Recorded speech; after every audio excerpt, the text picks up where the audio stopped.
Following the Second World War, there was a huge amount of chaos across Europe as scores of people were displaced and subjected to a lot of upheaval and uncertainty.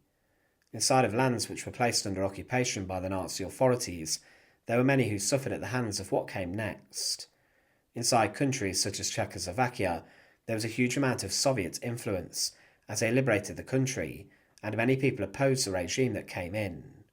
Still in the years after the war, though, there was an immense amount of brutality that came. One woman who suffered greatly and who was executed in 1950 was Milada Horakova. She had appeals sent in from even Winston Churchill to prevent her death sentence going ahead, but the Soviets, regardless of this, still went ahead with it. But what is the story of her execution? To support our channel, please make sure to subscribe. Milada Horakova was born in 1901 in Prague to a family who were interested in politics. Her father supported the Czechoslovak president Tomáš Masaryk, and this helped to inform Milada with her political beliefs later in life. She was involved in protests against the involvement of the Austro-Hungarian war effort during the First World War. Milada continued to learn at school, and she later joined the Red Cross and studied a degree in law from a university in Prague. She then worked inside of the Prague City Council and the Women's National Council, which aimed at improving the social and political lives of women inside the city. But in 1929, Milada Horakova joined the Czechoslovak Nationalist Social Party, a group which was greatly opposed to the flourishing Nazi Party, despite their similar names, which was growing in Germany. She then spent time abroad lecturing in different countries, such as England and France, as well as inside the Soviet Union.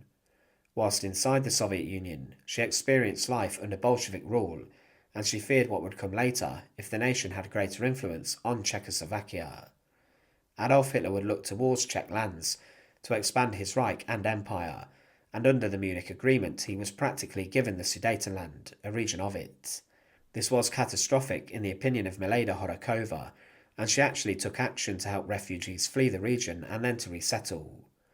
However, she then resigned from her job inside of Prague City Council and joined resistance groups against the Nazis.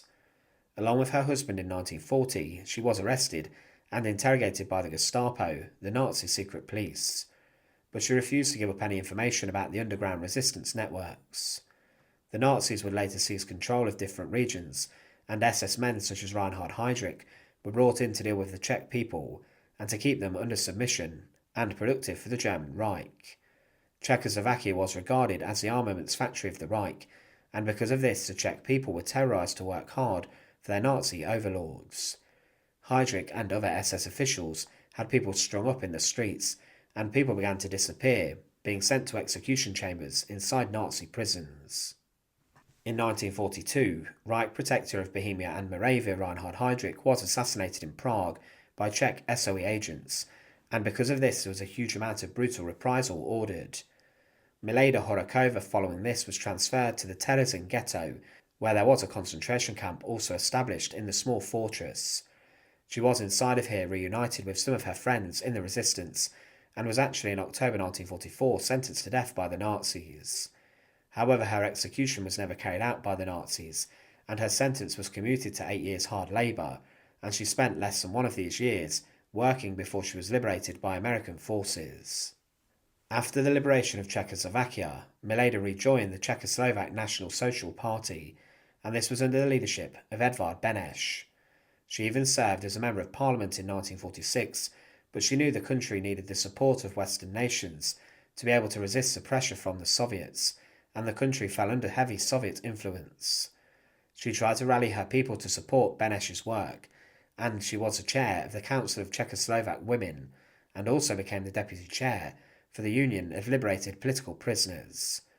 Because of this, she became known to many European politicians, and she then, unlike many of her close friends who shared her beliefs, chose not to leave Czech lands and head to the west.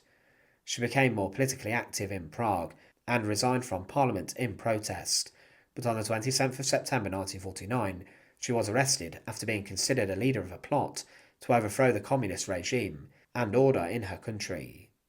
Before she was brought to trial, she was subjected to a significant amount of torture by the state security forces, and was regularly beaten and locked in solitary confinement. The Soviet authorities wanted to find out what she had known about further resistance, and she was accused of leading a conspiracy to commit treason and espionage on the orders of Britain, France, and America. Further evidence was presented at trial about her meeting important political figures to discuss what was happening in the country, and she was also accused of keeping in contact with those who were in exile. On the 31st of May 1950, Milada Horakova and 12 of her colleagues were tried, and it was intended that this would be a show trial, similar to what happened in the Soviet Union during the Great Purge. Her trial was overseen by Soviet advisors and officials, and the death penalty was demanded for those who were accused.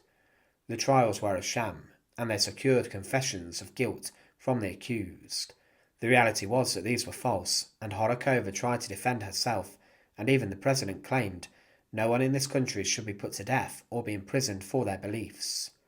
The defendants were forced to recite their alleged guilt under duress, and those who were inside the courtroom had been selected for their pro-Stalinist beliefs. Horáková refused to lie, and she defended her principles and her own beliefs. Regardless of this bravery, she was sentenced to death on the 8th of June 1950, along with 3 co-defendants. There was an outcry in the West, and many prominent thinkers and politicians, such as Winston Churchill, Albert Einstein, and Eleanor Roosevelt, petitioned for her to be spared, but Milada Horakova's death sentence was confirmed. On the 27th of June 1950, inside of Prague's Pankrak prison, a place which had been for some time a terrifying Nazi prison, Horáková was led to the execution chamber. She was to be hanged, and the specific method of execution deployed probably was pole hanging, using a pole rather than a gallows. Milada Horáková would have been executed on this, with an executioner and his assistant controlling the drop. She was 48 when she was led into the execution chamber, and her final words were claimed to have been, "I have lost this fight, but I leave with my honour.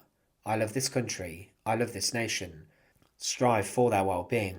I depart without rancour towards you. I wish you, I wish you."